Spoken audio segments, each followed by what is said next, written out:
And we are live. Hey guys, it's Ruben from Dubb, and I'm here with Tracy. And Tracy and I think we spent about 30 minutes creating this agenda Yeah. on in the captions. And there's going to be a lot of back and forth here.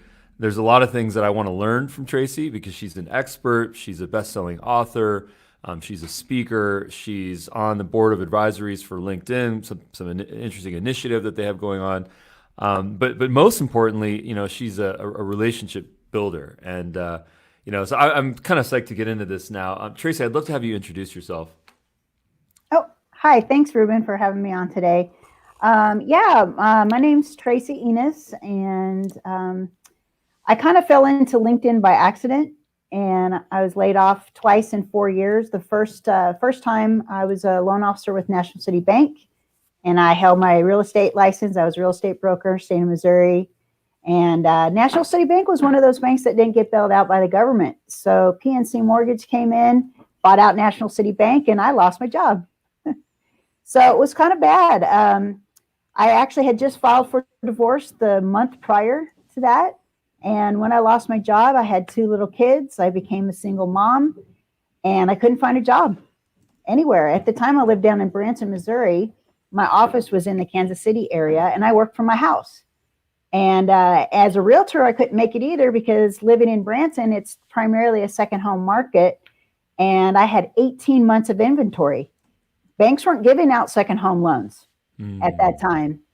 So it took me to almost a year, about 9 months. And I was on unemployment. I was on food stamps. And I finally found a job moving back up here to KC. And I worked for a real estate office. And they were absolutely brilliant. They took the bull by the horns, and they actually made it through the recession because not only were they became a master lister for Freddie Mac and Fannie Mae, so we listed all the foreclosures in the city, and it was great on the Kansas and the Missouri side. But they also created two more businesses out of it. They did what they call BPOs, or broker price opinions. So they got paid to go out to these houses before they got listed, to go and do inspections and things like that. And then her husband created a company where they would actually go in and do all the cleanup. They would change the locks out, they would mow the lawns, they would take out the trash, all that kind of stuff. So she had three businesses in one. And so I became the managing broker for her office. So it was exciting times. I was actually, I couldn't find a job because I didn't have a book of business in Kansas City. So just because I had, almost 10 years in experience, I would have never survived if I didn't have find this position whatsoever. So That's really amazing. Thank you so much for sharing that. That means a lot, for you to tell us about that trial tribulation, rise and fall. I mean, these are tough times. And I think that just the fact that you can be really open and honest and confident about it and just say, look, here's what happened in my life. Two times, laid off two times in four yeah, years. And that's real stuff. So I'm always inspired to hear stories like this. And I want to learn something first and foremost in sure, this conversation, but I want to show you a sure. couple of things that I've learned along the way with Dubb and with other technology and kind of best practices. Should we start with the LinkedIn algorithm mysticism? Should we start there? Yeah, and I'm going to tell you what, even I can't crack it. That tells you something. A couple of years ago, man, it was easy to get, virality in LinkedIn. And no, not 2 years ago. More like that's when they really started changing the algorithm about 2, 3 years ago. It was about more like 4 years ago. And I remember it was February of 2015. And all I did was take a screenshot of, at the time, there was a lot of scammers and people with fake profiles would send you Mm, connection requests. yeah. And all I did was I took a screenshot of like the whole page of people. You could see like little people's pictures and squares. And I just highlighted them in red. And I just screenshotted that and posted it on LinkedIn and said, hey, beware. This is what fake profiles look like. Don't connect with these people.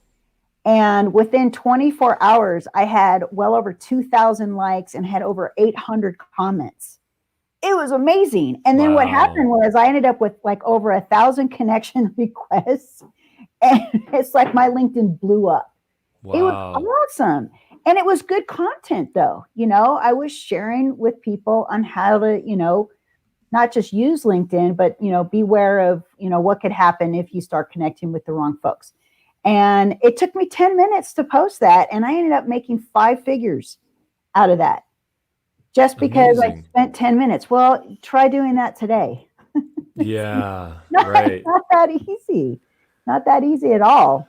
Well, what's so interesting about that is that sometimes I see those types of posts where it's someone that takes something that they're noticing on LinkedIn, like a type of message that they're receiving or a connection request message or, a post of some sort. I haven't seen the fake profile one in a little while, but they turn that and then they blur out or they kind of fudge out the name and then that's their post. And they say, hey, it's a call out. It's a public thing that sometimes is really targeted towards one person. It says, hey, look at this person, blurry name. They look at what they sent me, so salesy, so weird. And frankly, those posts, even though sometimes they're a little aggressive, they're actually the most educational ones because you start to see what is the zeitgeist, how is this tool being used and frankly being misused. And I think about this a lot from a sales perspective because, my LinkedIn inbox is, and I'm just a regular dude, but my LinkedIn inbox it's slammed. I mean, there's dozens of messages in there, every couple of days for sure. And the thing that I think about from that perspective is how can we evangelize and how can we access people like yourself, experts like yourself, to be able to, get some zeitgeist and get some intelligence out there so that people can know how to use these very, very powerful platforms in the right way, for the right reasons, not to misuse them so that they end up on some blurred post and get a call out. So, I've done that. Yeah, that's real. And I will say this, that one of the reasons why we were so passionate and we invested so much time and money into our LinkedIn extension was because we wanted to help people with their visual storytelling, with their trust building, with their just general ability to make a connection, build a relationship. You are an early adopter of Dubb. You've been on Dubb for now over a year and you've seen some of the things and I want to show you some of the updates.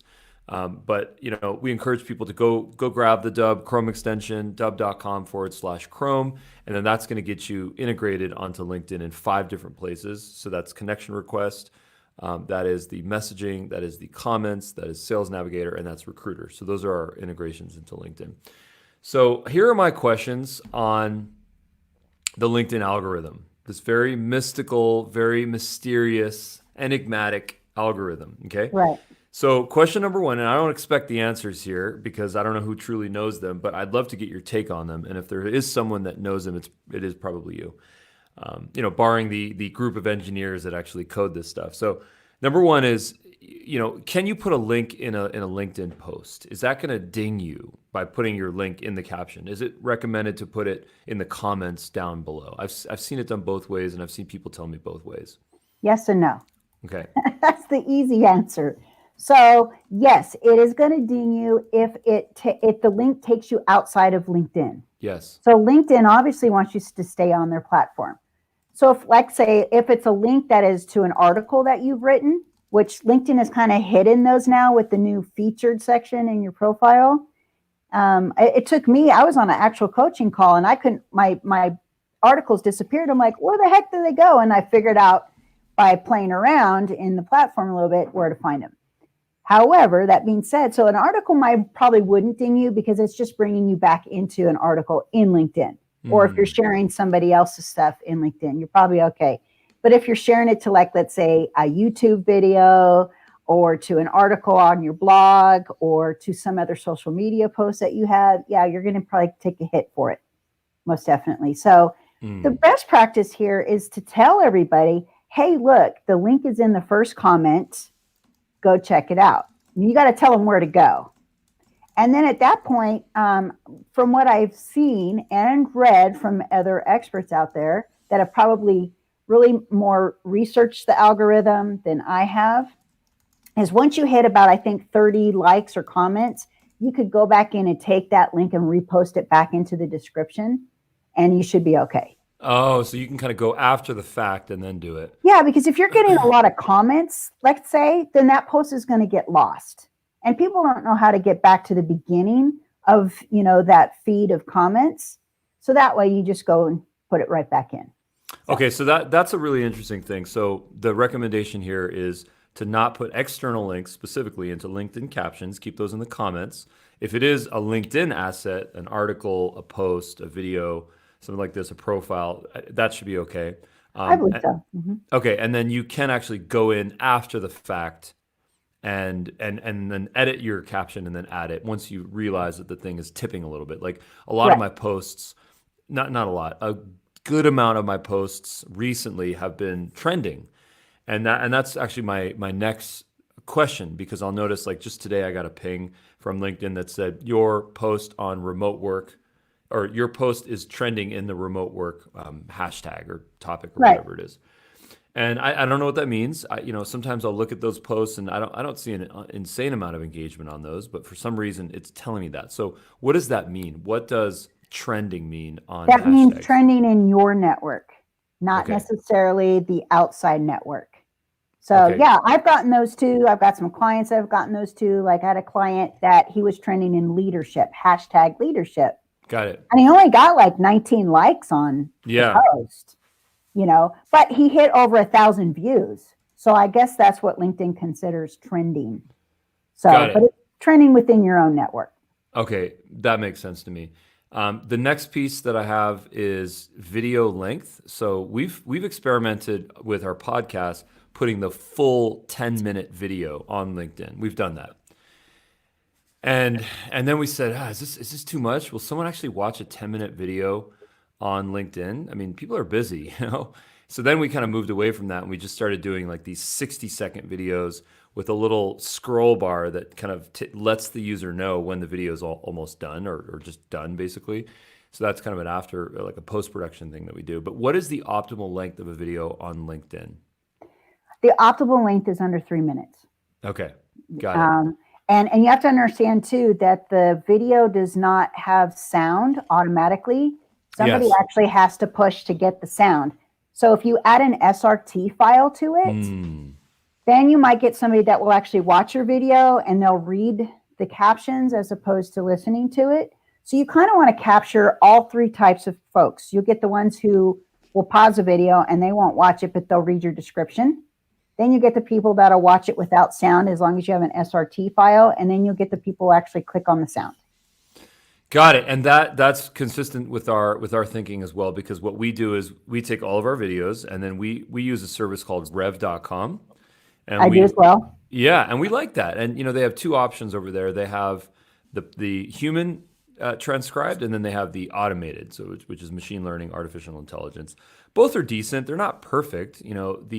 The machine learning automated version, I think, is it 10 cents a minute? I don't want to mess It's that now up. 25 cents a minute. 25 cents a minute. I know that there was a lot of back and forth on how their pay rates were unfair. And I remember a tweet that I put out. Someone had mentioned, "Hey, why are you promoting this service? They don't pay the writers well enough." I remember seeing that and then saying, "Oh, well, I mean, I'm just putting my credit card in, but I want to support that. I want to support writers." So I'm actually kind of glad that they bumped that amount up.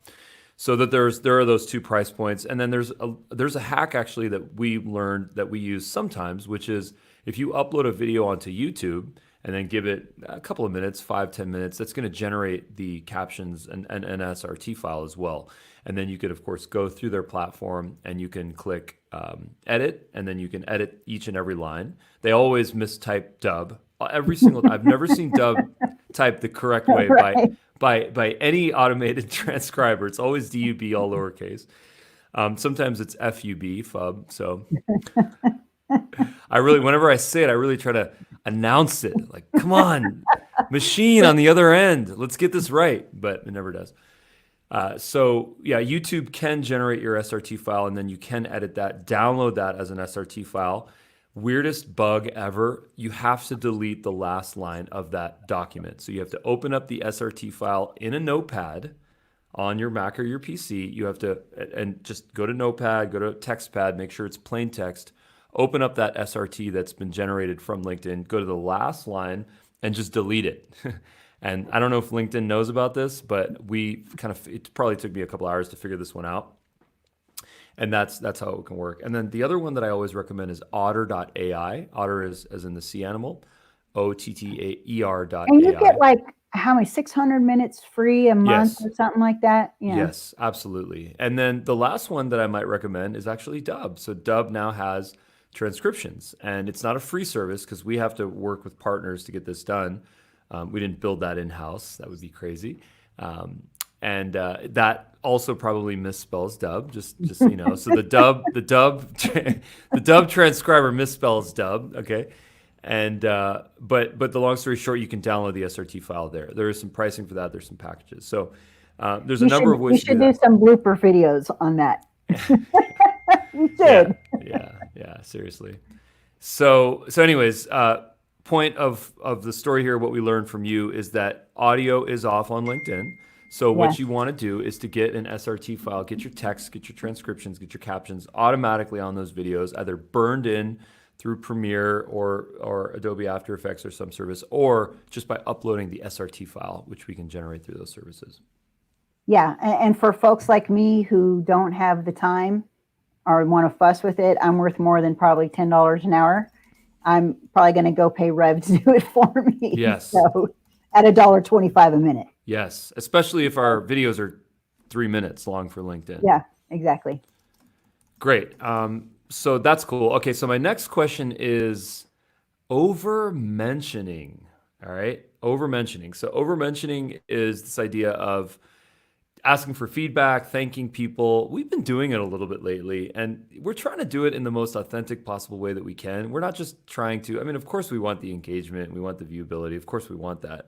But we legitimately want to get people's feedback and just kind of start an organic conversation. So sometimes what we'll do is if we notice that some people have liked or engaged with some of our previous posts on topic X, that the next time we post topic X, we'll kind of mention those people and be like, hey, love to get your thoughts on that. So talk to me about over mentioning. Is mentioning good? When is it bad? Captions, comments.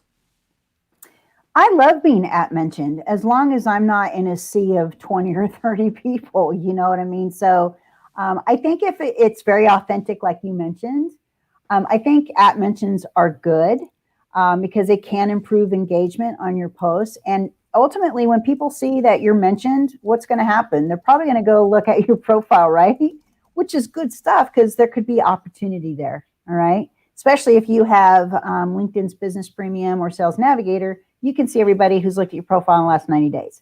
That's what I like about that. But it has been overused. In fact, I have a client, I'll love her to death, but her post a couple days ago there was 30 people that she at mentioned. And I sent her a private message and I said, you need to keep this down to just a couple people.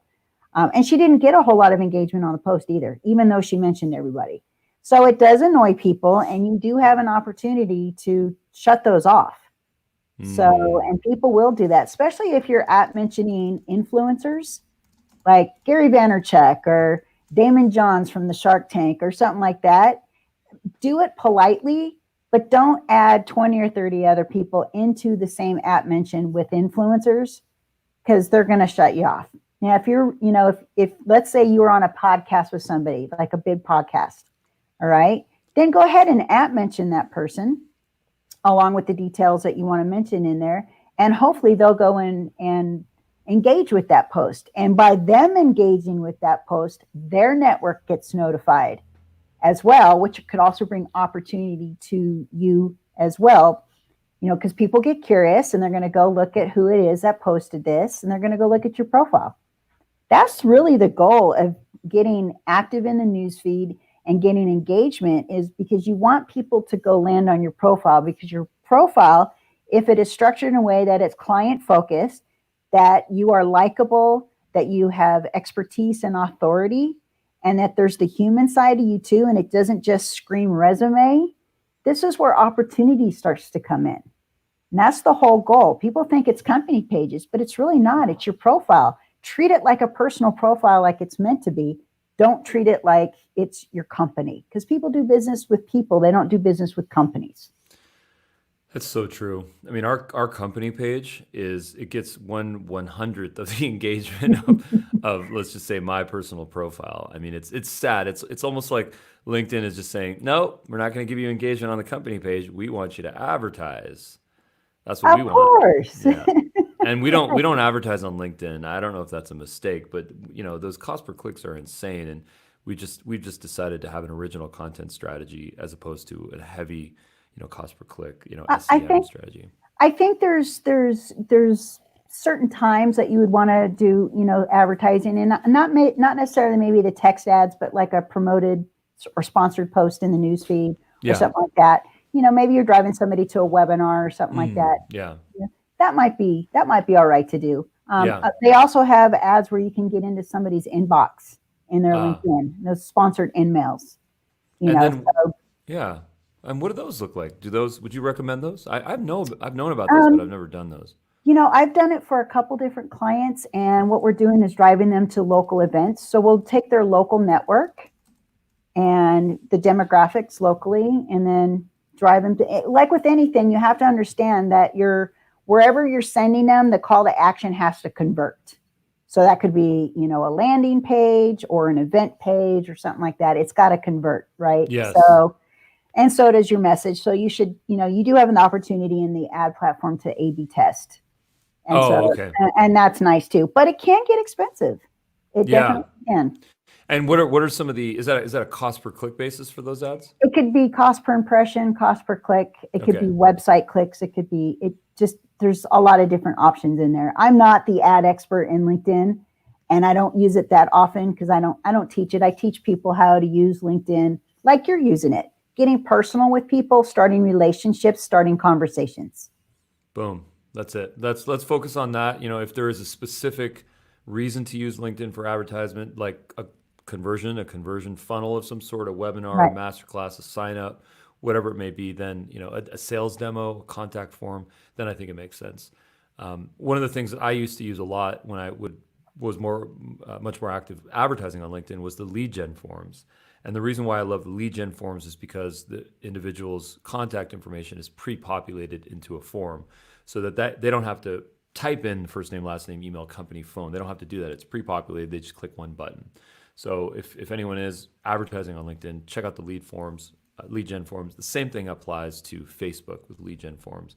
And then I think very recently, Google actually announced that an extension on Google Ads is lead gen forms. That's an extension. It's not the entire ad unit. So, But that's if people's information is up to date. What if they've changed companies?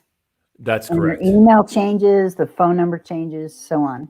We used to have lead gen forms on our Facebook ads, and we realized that 99.999% of those were just Yahoos and Gmails and AOLs and Earthlinks, and they just weren't valuable for us. So we went through the process of saying, you know what, it's not worth it for us to have a pre-populated personal email that is probably outdated. What we'd rather have is that they have to put in a business email, and it's not pre-populated. So our conversion rate dropped significantly because now the person has to type out an email, but the quality of the lead went up.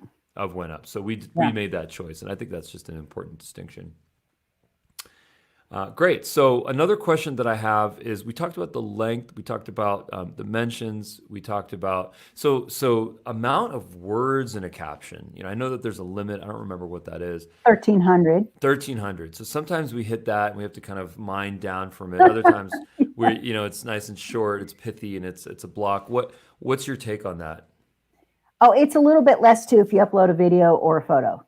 Got it. So that takes a few characters out of that. Kind of like what Twitter's does too. It takes a little few out of your characters if you had photo or video in there.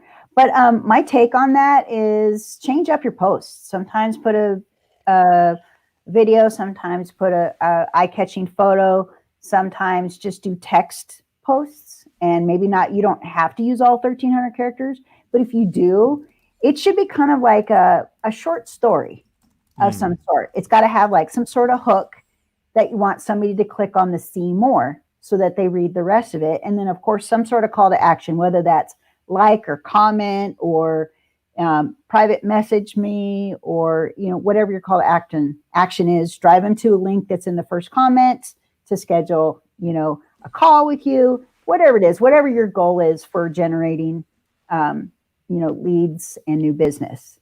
But every post should not be all about business. People want to work with people that they perceive. Remember, this is social media. They don't know you yet. So it's all about perception, you know, and these people want to like you. People aren't going to do business with you if they don't like you, right? Mm. You know, so your post should just not be about business. Your post should also involve maybe some personal stuff. Like maybe you took a Christmas picture with your family, you know, and you posted Merry Christmas. Instead of using a Merry Christmas graphic, showcase your family. And this is what I did this last Christmas. I put some, you know, some of our highlights of the year of my two boys, my two youngest boys, and myself. And people like that because it's personal. They now can see the inside of who I kind of am. Or you could showcase company culture, highlight an employee, or the photo with the happy birthday, or the company picnic, or something of that sort. You want to show versatile posts, different types of posts, and you want to have fun with it. People want to see interesting things. They want to see entertaining things. It's not always about black and white, boring business text. You know, and then nobody wants to see you promote yourself and your business in every single post, right?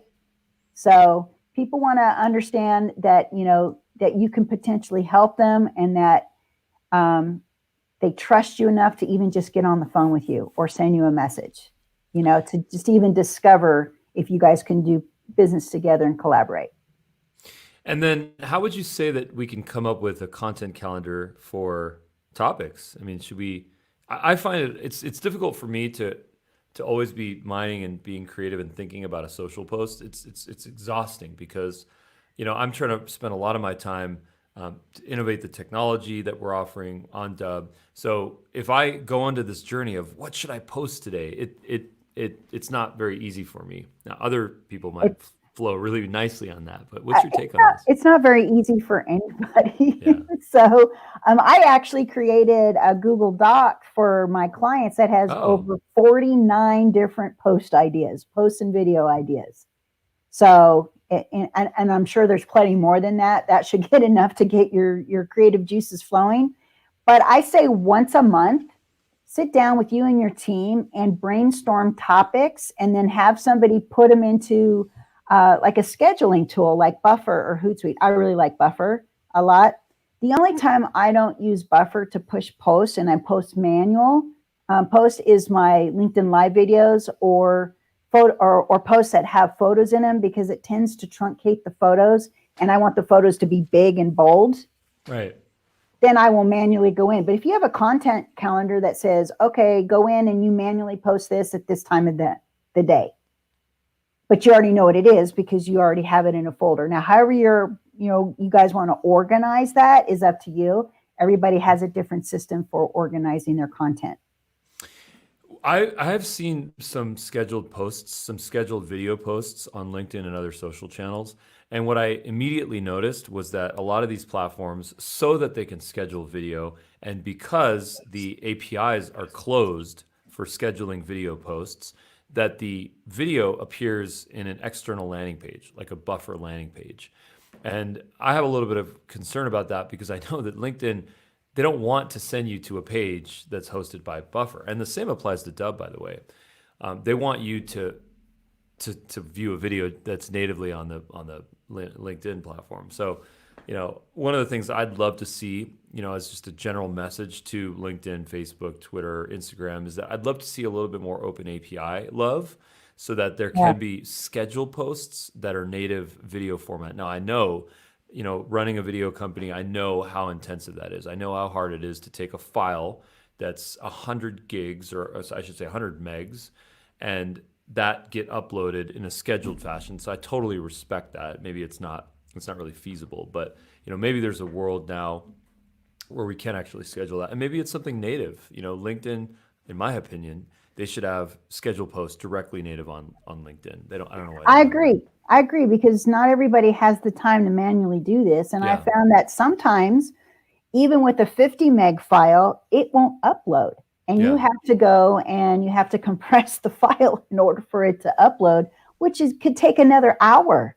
Right. It's time consuming. And then at that point, people don't have the time to do that. And then they don't post, you know, so, you know, and then I've learned in LinkedIn, if you're not consistent in the news feed, your engagement, or for even LinkedIn to open up the network for them to see your content at all, if you just post once a month, no one's going to see your stuff.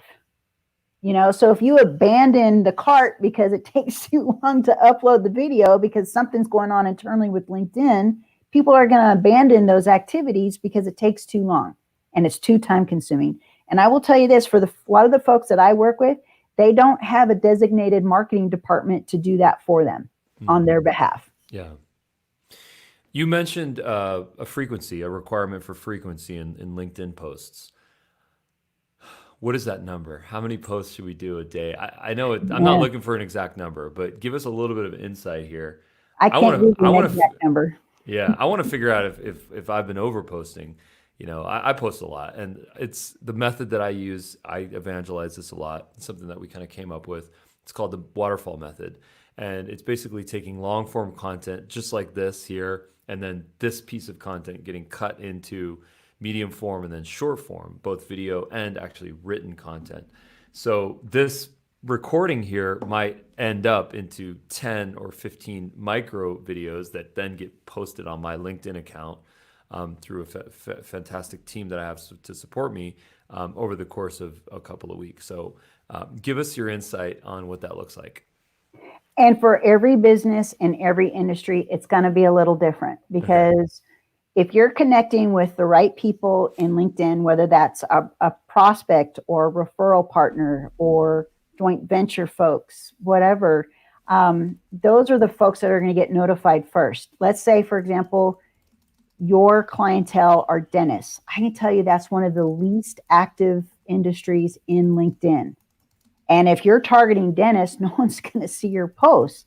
So you might have to post a little bit more, and you have to, check out which times of the day are the dentists on there. So for example, my clients, they're typically on LinkedIn, and also depends on where your network's at, in what time zone are they in.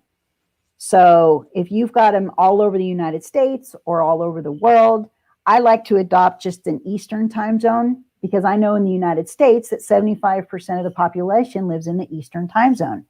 So I will post. Can you repeat that, please? 75% of the population in the United States lives on the Eastern time zone. Mind blown. I did not know that. I learned that a few years ago when I had a digital marketing agency before I was doing what I was doing now. Now, that was a few years ago. Things may have changed a little bit. I know California is pretty big. I grew up there. But if you think about it, look at New York. I mean, the population is very large, and then Eastern time zone starts what? Ohio, Indiana, somewhere in there. So you got a lot of states over there. Think about the middle of the country: Wyoming, Montana, North Dakota, South Dakota. Populations aren't very big, right? Wow. Oklahoma, Kansas. And then you got the West Coast, and California probably has the most of that as far as population concerned, maybe Arizona, right? Nevada, your biggest population is Vegas. So as you can kind of see, that's where they say 75% of the population is there. So I adopt business time, business postings, like right before people get in the car to go to work. So like they're having their coffee. So post somewhere between 6 and 7 o'clock in the morning. Maybe post around lunchtime when people are eating lunch and scrolling through their newsfeed on their phone, and then right before they leave to get in the car to go home. Now, I had a colleague of mine whose clientele were not anywhere. It didn't work for her at all, and so she worked with high-level CEOs. They're not playing in LinkedIn during the work week. But when their weekend is over and the kids are in bed and they're relaxing for the evening, she posted on Sunday evenings. And that got the best engagement for her. So you got to test and see, what times of the week are best for you. I will tell you, for me, no one's engaged with me on Mondays or Fridays. Friday, everybody's thinking about the weekend. Monday, they're mad because they got to go to work. Thinking about their week, right? Yeah. So my days are Tuesday, Wednesday, or Thursday, but that's for me. And my best times are in the morning. If I try to post in the 4 in the afternoon, nobody's going to look at my stuff at all.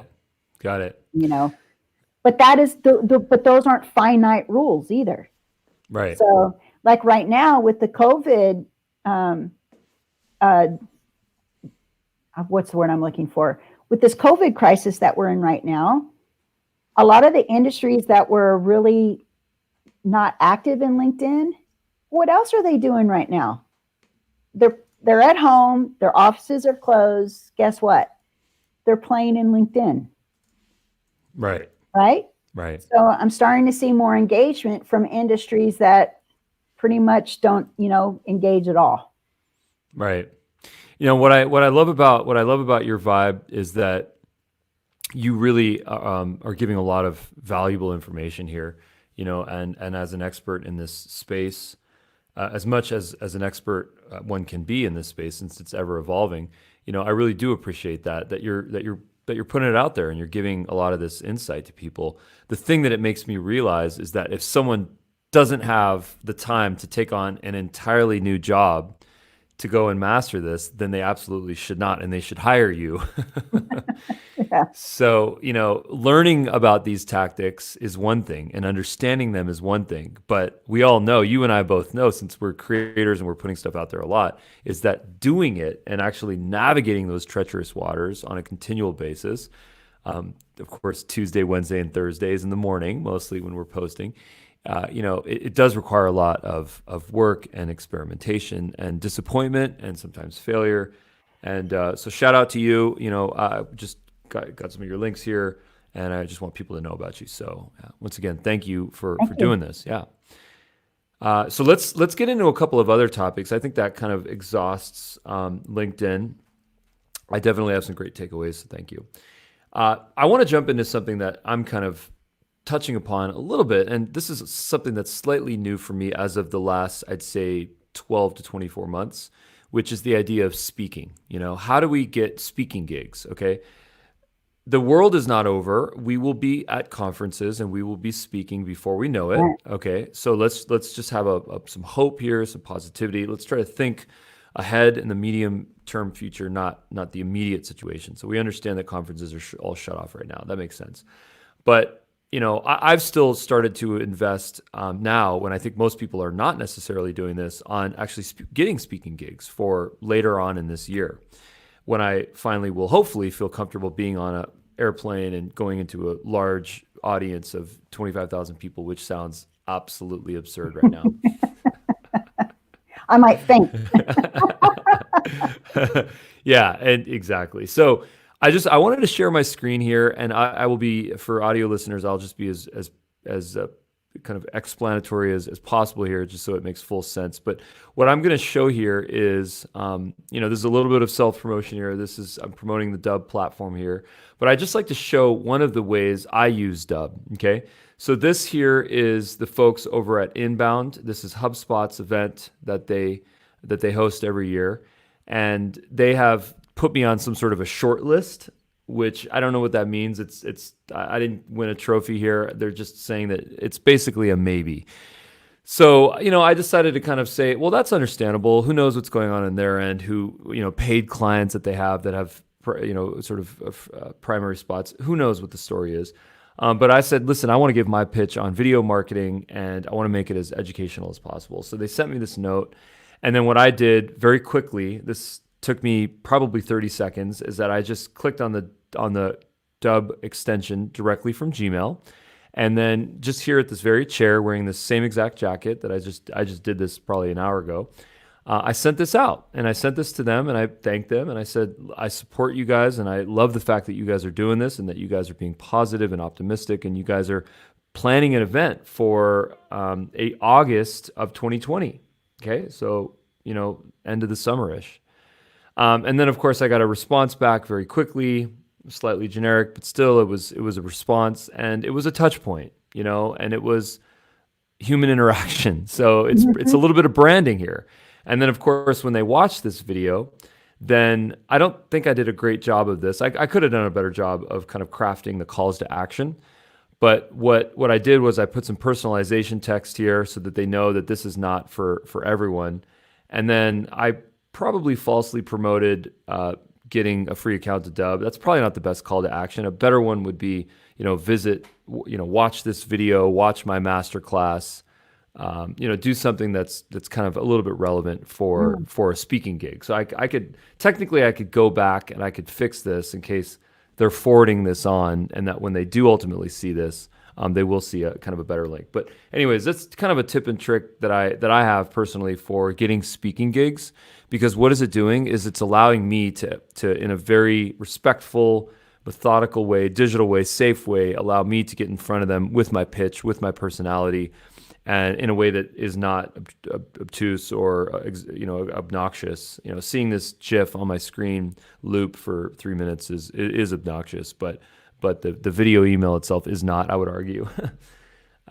So that's a little bit of a thing that I've been doing. Another thing that I might recommend is, when you're in LinkedIn, getting the Dubb Chrome extension and then sending a video just like this, just directly through LinkedIn. So, as mentioned before, we do have integrations across LinkedIn so that you can see the Dubb icon. Normally it appears right here. I think I'm not logged into my Dubb Chrome extension. So when I do log in to this right here, if I log in, then what'll happen is that the Dubb icon will appear here, and then I can send a video just like this one. This is someone on my team. She sent me a message. I should watch this soon. I have a question for you. Yeah. I noticed the Dubb extension when sending a personal note when you're asking someone to connect with you in the invitation. As far as I am aware, that LinkedIn's terms of service specifically states that you cannot put links in your invitation to connect with somebody. So have you found that people's accounts are getting suspended if LinkedIn catches up with them? What's interesting about that, I'm really glad that you brought that up, because I noticed that LinkedIn's URLs were not allowed in connection requests on LinkedIn. In fact, if I ever tried to put one, it would just block me. And then all of a sudden, one magical day, I went back in and I realized that it was not doing that anymore. So I don't know is the most honest answer here on what the terms of service are, if that's allowed. But I will ask you this, that it's so easy for them algorithmically, just with a little bit of JavaScript, just like what they used to do, to just block URLs. So they do that. If you put it in your headline in your profile, they won't allow the www or the HTTPS. So you can't even do that. So you're right. Why wouldn't they do that in the invite? Yeah. In the personal note. But that's what I'm saying. They used to block that, and I've noticed that they don't block that anymore. So either now it's allowed, or someone fell asleep at the wheel. Here's what I'll do. I have no problem testing the limits on my own account, because that helps me when I work with clients or I do, Q&A sessions or Facebook Lives, is to share with people these things. Here are the limits. Here are the things that you can do, and here's the things that you can't do or you shouldn't do. So I think I'm about doing that. I'm thinking about putting a link in there and with my personal invite and see how it goes. Yeah, I'm really curious, if that's we don't want to break the terms of service. That's not our intention. We just were under the assumption that it's cool. Tell you what, I have I'm going to share my screen right here. I actually think it's a great idea. Yeah.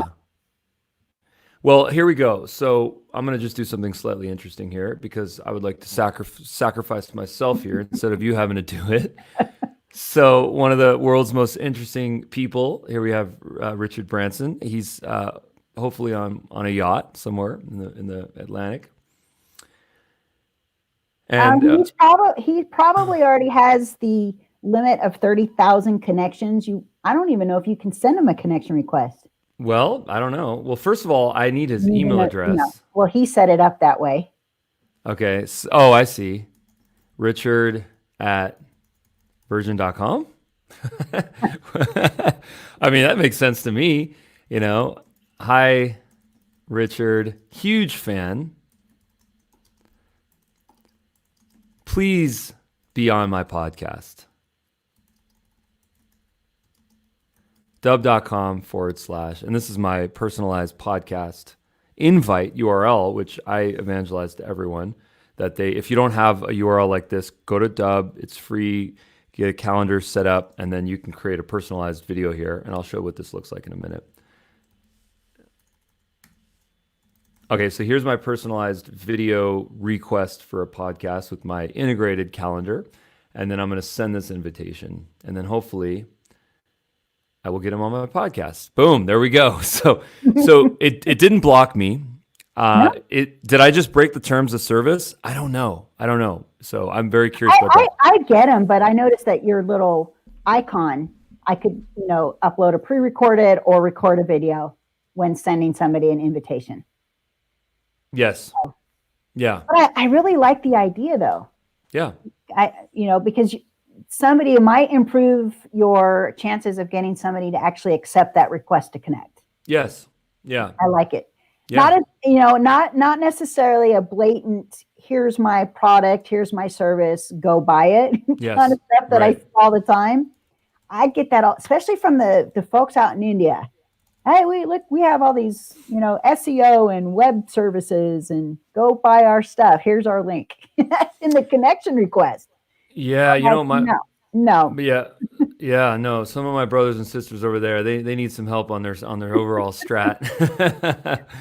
I commend them for doing it. I'm sure they probably get some business out of it. I just don't roll that way.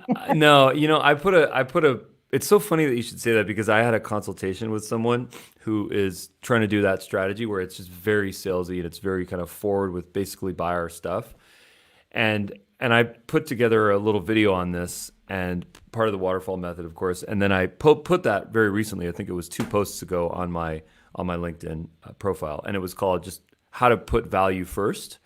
And the essence of it was figure out something that the other person wants to see, some problem that they're struggling with, and then in a visual way, capture that. Of course, I was pitching Dubb, so using the Dubb Chrome extension with the screen share.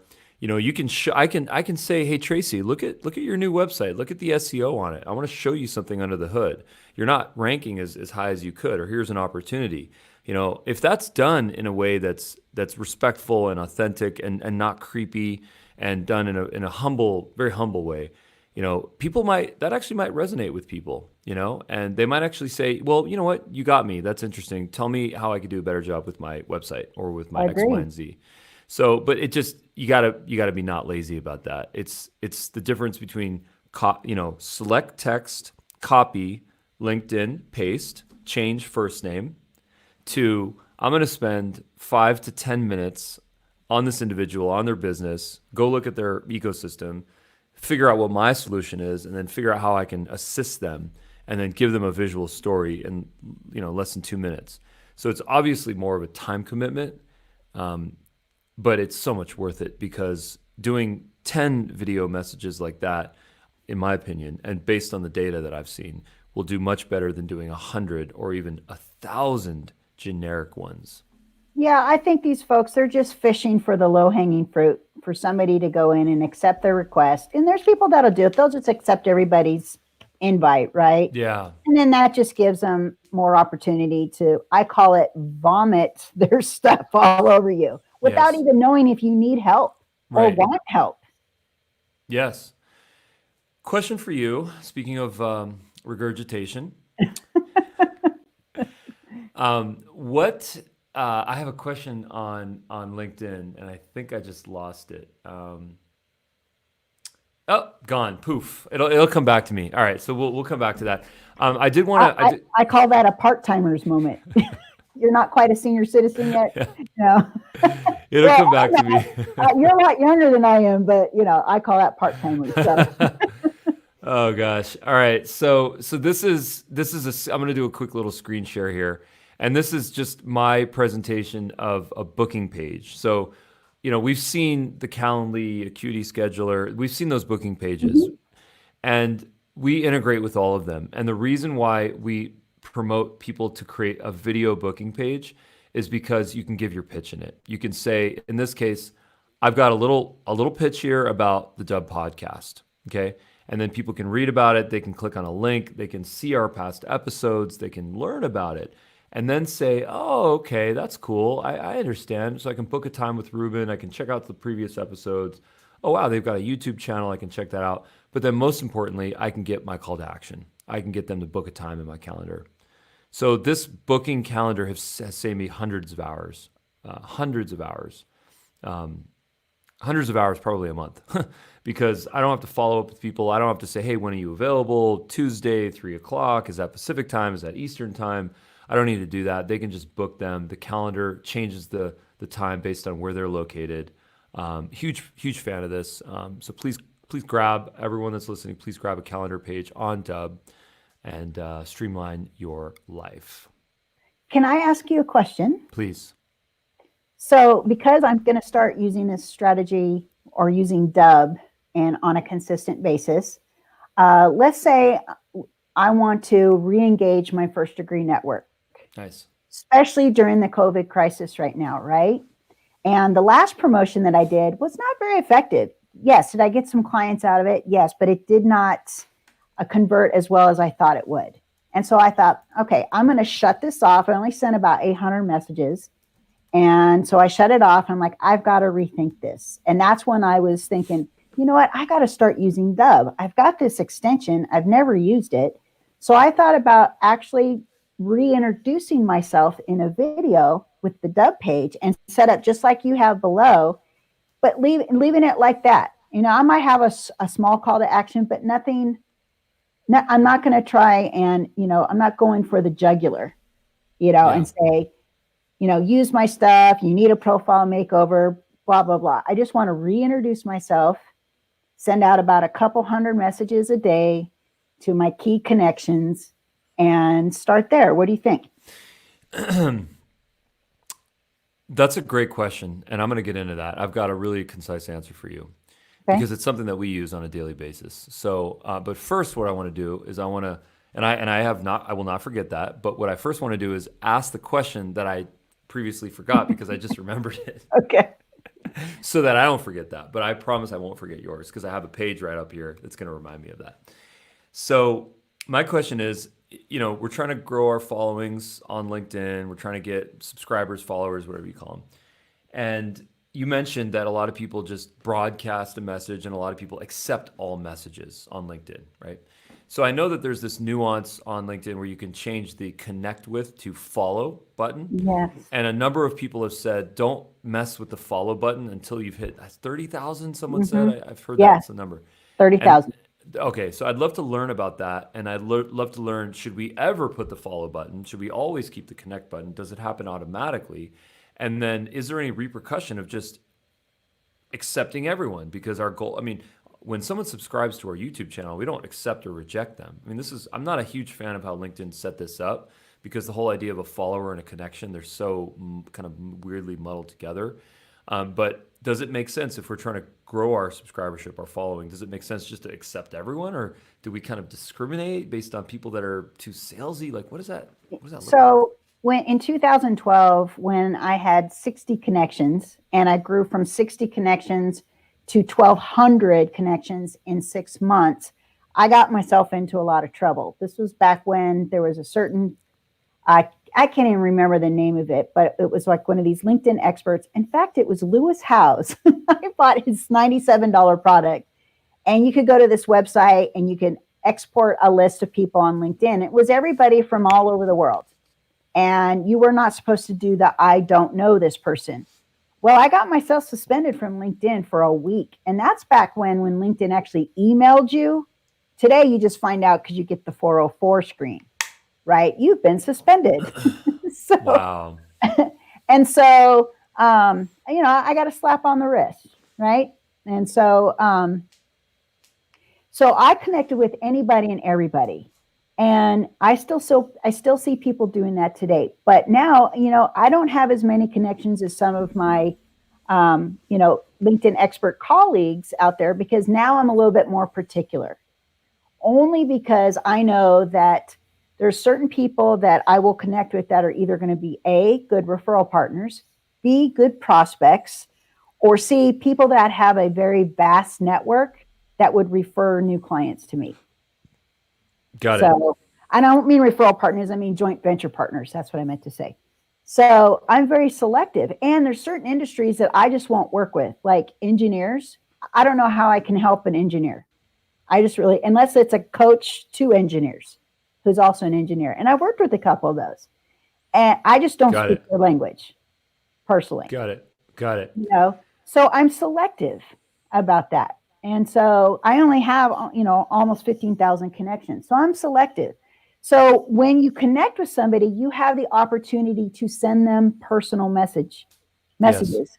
When somebody follows you, they can only see your public content in the newsfeed. You cannot personally send them a message unless you're using an in-mail.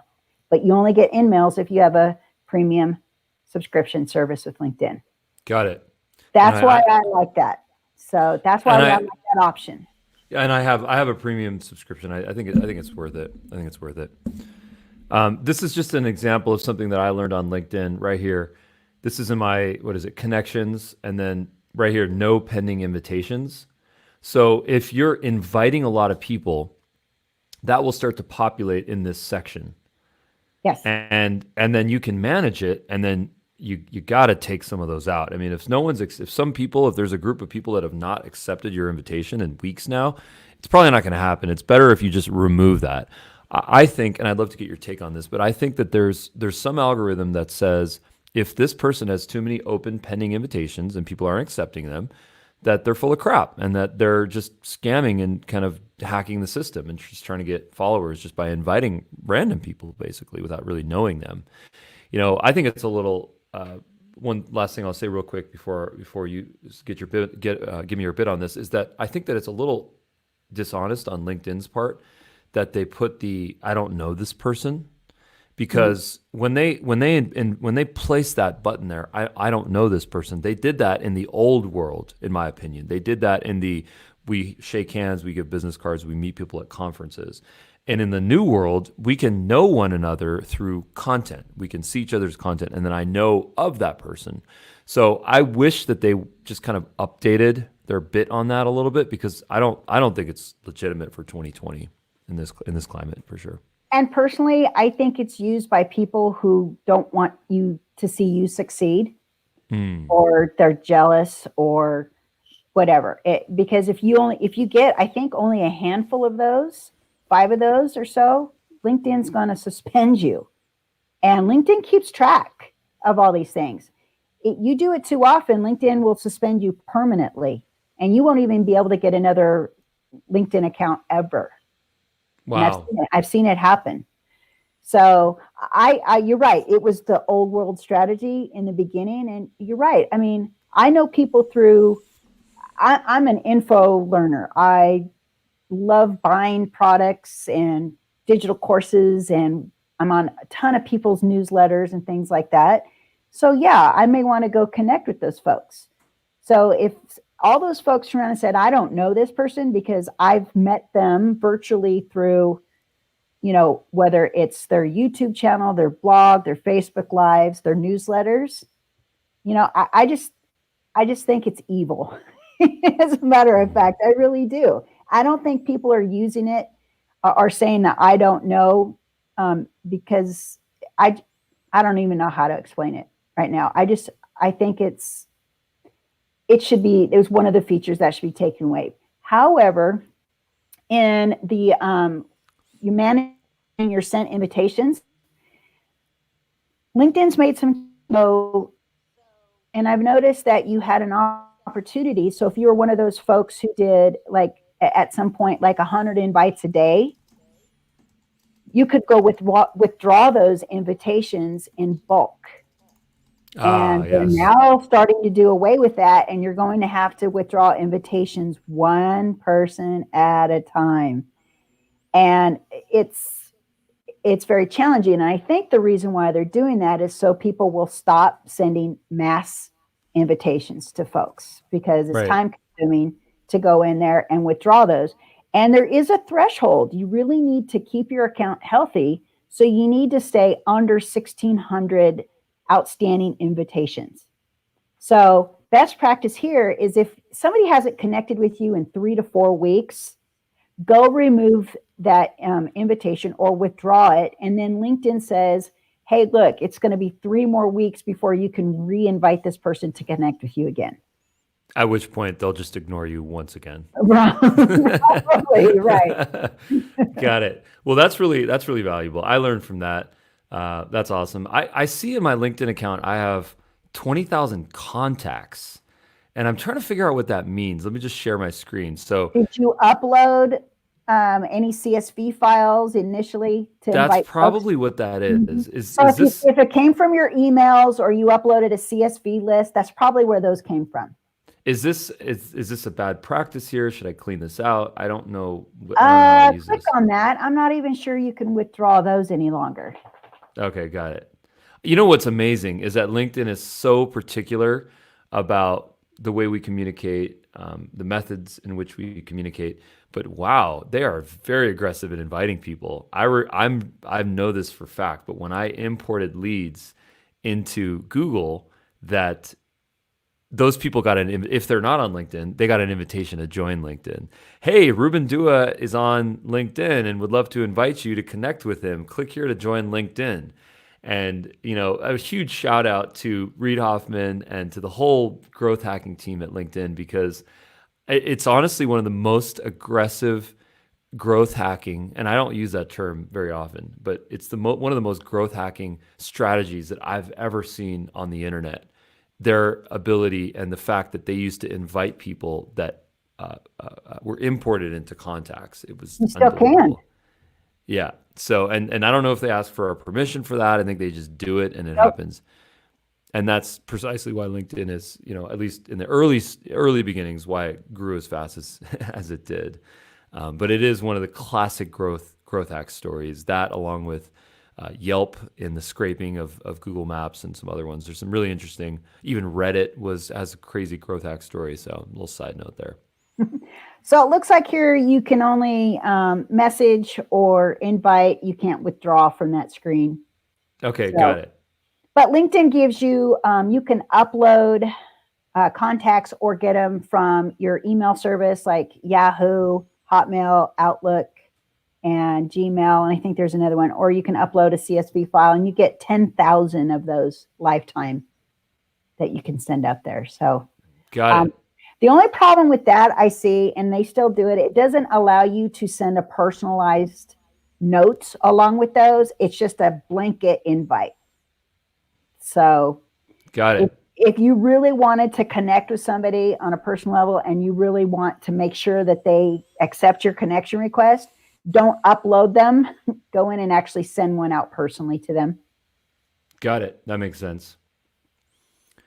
Cool. I'm going to pivot the convo a little bit here, and I'm going to address the question that you had just asked previously, which was, how do we get into an outbound effort of kind of re-nurturing our existing contacts on LinkedIn or beyond using Dubb, and specifically using the Dubb LinkedIn integration? So here's kind of a strategy that I might recommend. So here we have a page, a Dubb video page. Once again, these are instantly generated, phone through the Dubb mobile app, Chrome extension, screen, desktop recorder screen, or webcam. So these are screen videos, or life videos, if you will. And what we're seeing here is actually the playlist feature. So this playlist feature, what we're going to do is we're going to have a primary personalized video. This video could be a one-to-one video. Hey Tracy, how's it going? This is Ruben from Dubb. Okay. But then this second video is an evergreen video. It's a longer form, multi-minute video that's explanatory. It's got social proof. It's got testimonials. It's got good stuff in it, good meaty stuff in it. This could be a YouTube video. It could be a commercial that we paid for, something that we produced, something that we bought on Fiverr. Who knows? It could be a webinar. It could be a masterclass. Doesn't really matter. But then, of course, what we have is our high-value calls to action. 4 might be too many, but I think it's good to have at least 2 where someone can do their own research. What I like to say is that this is a choose your own adventure, and that end user, they should be able to learn about you and to learn about your strategy. They want to check out your new website. You've migrated from WordPress and you're now getting into the cloud, and we want to see what that new website looks like. We want to see your LinkedIn profile. We want to watch a specific video that you put on LinkedIn. We want We want to see that post that you did from years ago where you brought some light to a certain topic. We want to see some of those. So let's link out to those.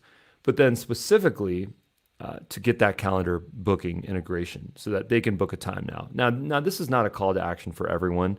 We in our agenda, we have master classes, we have Facebook groups, we have paid for Facebook groups. So I think that one of these calls to action could be for that person to go into one of those assets, to watch that masterclass. That masterclass could be a Dubb video, frankly. They can click on the button, and then on that Dubb video, we can have a form and collect their information to truly get a hand raise. Or it could be to link out to that Facebook group. But, let's start to create a video funnel, based on personalized high-value content in sort of a choose-your-own-adventure fashion so that the person can ultimately pick what's best for them in the channel and the format and the device, what's best for them, but then ultimately connect with you and be part of your business. So I like the strategy. However, with a large network that I have, doing one-to-one videos would be so time-consuming. Nice. So, and I honestly do agree that personalization will probably net better results. Yes. But let's say I'm on a time crunch and Yes. I'm kind of we're just trying to get the people that want to raise their hand right now. So I'm not going to do personalized. Let's say I just kind of want to do a generic type video in the beginning. What do you suggest? That's a great question. I'm going to prepare something on my screen here, but first, while I'm doing that, I'm going to ask you a question. There's been now 3 times that someone has asked me to purchase a bot for LinkedIn. And I don't remember the names right now. And even if I did, I don't think I'd mention them right here. What is your take on people using these bots on LinkedIn, which will do what you just said, which is automatically sending? It's not going to be a personalized video for each person unless there's an AI robot somewhere there, and Dubb does not offer that. But what is your take on bots on LinkedIn? I have used them, but I use them sparingly. The only time I use them is if I am sending out communication to my first connections. And I can manually go in and copy and paste and personalize every message. And I'm really quick at it. So I could do about 100 in an hour, right? And then sending out connection requests, if I'm doing it more on a mass scale, that is the only time. Everything else is manual. When somebody connects, I know I go into my manage tab, I go into my connections, and I see who's connected with me. It tells me, hours or days ago when they connected, and I could send them a message right then and there. And everything that I do is templatized anyway, unless they've sent me a message, right? So it depends on what it was that I sent them. A lot of times I already know what the response is or similar to responses are going to be. But like, for example, I want to grow, this Facebook group, this free Facebook group, because LinkedIn group doesn't have the functionality that Facebook groups do. And I can't have a sense of community in a LinkedIn group like I can in a Facebook group. No, we abandoned. We had a Facebook group. We abandoned it. You mean a LinkedIn group? I'm sorry. We had a LinkedIn group and we abandoned it. We love our Facebook group. Sorry. Yeah, and because I want to be able to help more people, and especially now I see a lot of companies are going to end up having more remote workers or go remote themselves. It's going to be our new world. So what better way is to teach people how to be remote with LinkedIn? Right. And so the strategies that we use, that's hard to do one-to-one. So I want to try and drive as many people over to that group as possible and then help them, with some great value. And then from Facebook, then I can send them over once I think I've built up that value, then drive them to a paid program that we have or a paid Facebook group where I can dive deep into really how to use LinkedIn and how to use multi-channel marketing to grow their businesses. But I cannot do that sending one message at a time manually. This is why I use automation, but I use it very sparingly. Got it. So let's talk about personalization tokens. Very techie thing, but this is kind of an interesting thing here, which I'm going to share. Okay, so here we have a video on Dubb, and on this video we have this is a video that I did. Let's call this an evergreen video. Okay. And what I can do is if I click the share and send button, I can add an individual email address right here. And then I can also add a personalization text right here. Okay. Now, copy for email, this is something that I would use to paste into Gmail. And there's some other options here like sending directly from Gmail or social posting or embedding on a web page. And you can use some of these features. But let's talk about that LinkedIn evergreen strategy right now with some personalization. Okay. So on the little drop down button here, we're going to get the copy URL. Okay. Once we have that URL, there's going to be two things that are happening here. Okay. I'm going to do it with a contact and I'm going to do it without a contact.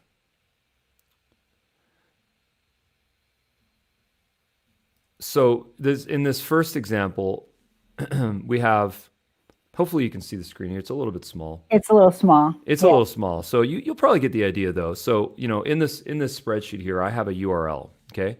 And let me just go ahead and increase the size. Maybe that'll help. Maybe go 200%.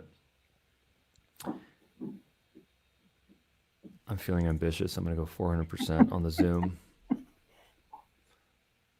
Oh, is there a max of 200% on Google spreadsheets? Is that what just happened? Oh, I've hit the limit. All right. Hitting the limit with Ruben. Okay, so we have a URL here, which is the Dubb video URL. Okay, so this is the URL itself, and then there's a little parameter, message equals hi plus Shannon, %sign 21. Okay, the plus and the %sign 21, that's just encoded URL. That's a space. And that is, I think, an exclamation point. So probably the exclamation point we can just remove. It's a little superfluous at this point. So if I were to just remove this right here, what I can get here is I get a URL with the first name, okay? If I take that URL and then I replace that with someone else's name, Ina, then I have a URL here with that's the same video, but it's got two individuals' names in it. Now, what happens when they click on that video is that this is our personalization text option, okay? What happens here is that the text appears right there before the video plays. So in this case, this is an autoplay video. So it was there for 1 or 2 seconds. But if this is not an autoplay video, then that'll just permanently and persistently be there until they press the play button.